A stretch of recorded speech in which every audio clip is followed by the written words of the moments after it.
হরে হরে। আমরা আছি রাধাকুণ্ডের তটে। এইদিকে রাধাকুণ্ড দর্শন করা যাচ্ছে, তার পাশেই এটা দেখ, তিন গোস্বামী এখানে রাধাকুণ্ডের পাশেই এখানে ওনারা ভজন করতেন। রঘুনাথ দাস গোস্বামী, কৃষ্ণদাস কবিরাজ গোস্বামী, রঘুনাথ ভট্ট গোস্বামী, তিন গোস্বামীর সমাধি হচ্ছে এখানে। রঘুনাথ দাস গোস্বামী যখন এই ব্রজধামে এসেছিলেন,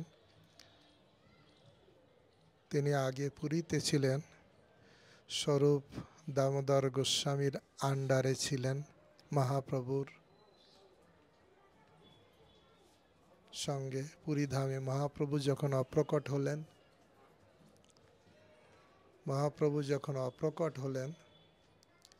তখন স্বরূপ দামোদর মহাপ্রভুর বিরহে তিনিও মূর্ছিত হলেন এবং তিনিও সেখানে অপ্রকট হলেন। দেখলেন মহাপ্রভু চলে গেলেন, স্বরূপ দামোদর চলে গেলেন। রঘুনাথ দাস গোস্বামী খুব বিরহ কাতর হয়ে তিনি ভাবলেন, আমি বৃন্দাবনে যাব, গোবর্ধনে চড়ে ভৃগুপাত করে ঝাঁপ দিয়ে আমি দেহ ত্যাগ করব।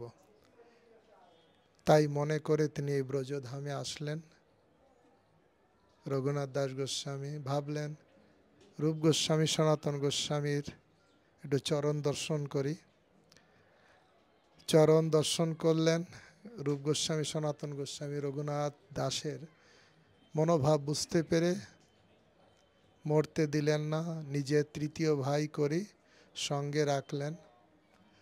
আর রঘুনাথ দাস গোস্বামী মহাপ্রভুর যা অন্তলীলা যা দর্শন করেছেন পুরী ধামে, প্রতিদিন এ রাধাকুণ্ডের পাড়ে বসে 2-3 ঘন্টা ধরে এই মহাপ্রভু লীলা কথা বলতেন। আর বৃন্দাবনের গোস্বামীরা, মহান্তরা, তারা এটা শ্রবণ করতেন।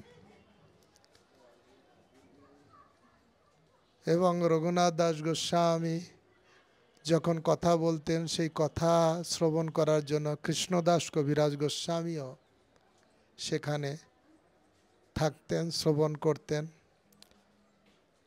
পরবর্তীকালে রঘুনাথ দাস গোস্বামী অপ্রকট হলেন। কৃষ্ণদাস কবিরাজ গোস্বামীকে সমস্ত মহান্তরা এসে অনুরোধ করলেন যে চৈতন্য মহাপ্রভুর নবদ্বীপ লীলা সুন্দর করে বৃন্দাবন দাস ঠাকুর লিখেছেন, আপনি দয়া করে গৌরাঙ্গ মহাপ্রভুর অন্তলীলা আপনি রচনা করুন। আপনি তো রঘুনাথ দাস গোস্বামীর কাছ থেকে অন্তলীলা শ্রবণ করেছেন। তখন কৃষ্ণদাস কবিরাজ গোস্বামী মদন গোপালের কাছে আজ্ঞা প্রার্থনা করতে গেলেন। যখনই প্রণাম করলেন, মদন গোপালের গলার মালা কৃষ্ণদাস কবিরাজ গোস্বামীর গলায় পড়ল। আর তখন সেই আজ্ঞামালা লাভ করে মনে আনন্দ হলো। এবং কবিরাজ গোস্বামী লিখছেন, আমাকে লেখায় মদন গোপাল, আমি যে চৈতন্য চরিতামৃত লিখছি, এটা আমাকে মদন গোপালই লেখাচ্ছেন। তো এইভাবে কৃষ্ণদাস কবিরাজ গোস্বামী রাধাকুণ্ডের কাছে বসে এই চৈতন্য মহাপ্রভুর লীলা কথা রচনা করেছিলেন। কৃষ্ণদাস কবিরাজ রসিক ভকত মাঝ যেহ কইল চৈতন্য চরিত, গৌর গোবিন্দ লীলা শুনিতে গলয়ে শিলা, তাহাতে না হইল মরচিত। এটা হচ্ছে রঘুনাথ দাস গোস্বামীর সমাধি, কৃষ্ণদাস কবিরাজ গোস্বামীর সমাধি, রঘুনাথ ভট্ট গোস্বামীর সমাধি। 3 গোসাইয়ের সমাধি হচ্ছে এইটা। তা আমরা একটু আগে আমরা দর্শন করেছি রঘুনাথ দাস গোস্বামীর ভজন কুঠির। যে ভজন কুঠিরে রঘুনাথ দাস গোস্বামী ওখানে ভজন করতেন, কিন্তু ভজন কুঠির ছিল না।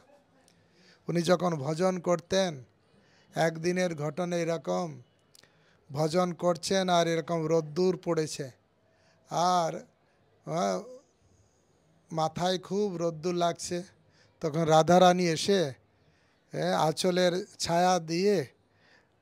ছায়া দিলেন রঘুনাথ দাস গোস্বামীর।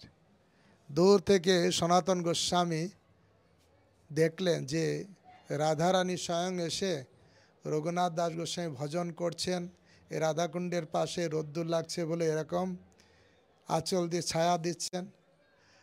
তিনি যখন কাছে আসলেন, রাধারানী চলে গেলেন, তখন রঘুনাথ দাস গোস্বামীকে বললেন, রঘুনাথ, তুমি ব্রজে এসেছো কি রাধারানীর সেবা করতে আর রাধারানীর সেবা গ্রহণ করার জন্য? বলছে, না না, আমি রাধারানীর সেবা করার জন্য ব্রজে এসেছি। তাহলে তুমি যদি রাধারানীর সেবা করবে তাহলে ভজন কুটির নির্মাণ করে ভজন করো, কারণ সুযোগ দিও না, কারণ তুমি এখানে ভজন কুটির করনি বলে রাধারানী স্বয়ং এসে রোদ্দুরে দাঁড়িয়ে আঁচল দিয়ে তোমাকে ছায়া দিচ্ছে। এই কথা শুনে রঘুনাথ দাস গোস্বামী ভজন কুটির নির্মাণ করে ভজন করতে লাগলেন। তো এইভাবে গোস্বামীদের এই রাধাকুণ্ডের পাড়ে গোস্বামীরা ভজন করেছেন। এখানে রঘুনাথ ভট্ট গোস্বামী তিনিও এই রাধাকুণ্ডের পাড়ে বসে ভজন করেছেন এবং ওনার সমাধি হচ্ছে এটা। হরে কৃষ্ণ কৃষ্ণ। এটা আমরা শ্যামকুণ্ডের পাড়ে এসেছি। এই শ্যামকুণ্ডের এইখানে 5টা খোঁজ আছে। এখানে এই যে গাছ আছে, বৃক্ষ আছে, এইখানে পঞ্চপাণ্ডব বৃক্ষরূপে এখানে অবস্থান করতেন। একটার দেহ আছে, অপ্রকট হয়ে গেছেন। এরকম 5টা জায়গা এই পঞ্চপাণ্ডব এখানে বসে ভজন করতেন। স্বপ্নে রঘুনাথ দাস গোস্বামীকে বলেছেন, আমাদের কেটো না, আমরা এখানে ভজন করছি।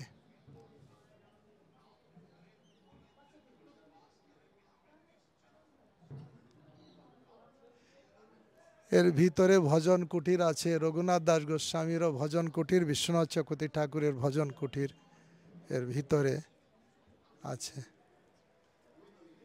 ওই যে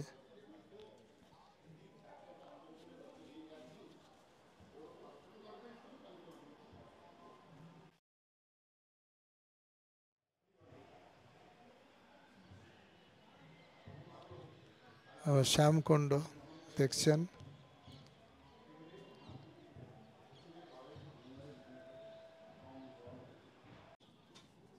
প্রকট করেছেন শ্যামকুণ্ডের পাশে।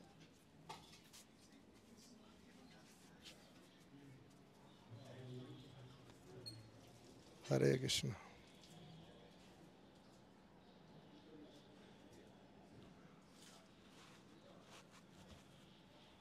রাধাকুণ্ডের পাড়ে বিশ্বনাথ চক্রবর্তী ঠাকুর ভজন করতেন। আর ভজন কুটির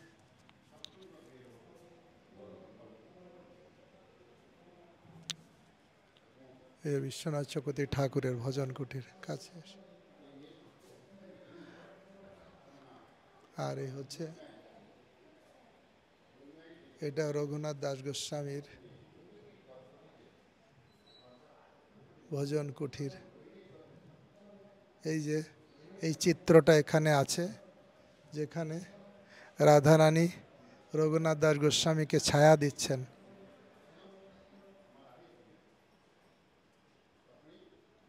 রাধারানী রঘুনাথ দাস গোস্বামীকে ছায়া দিচ্ছে এই পাশে।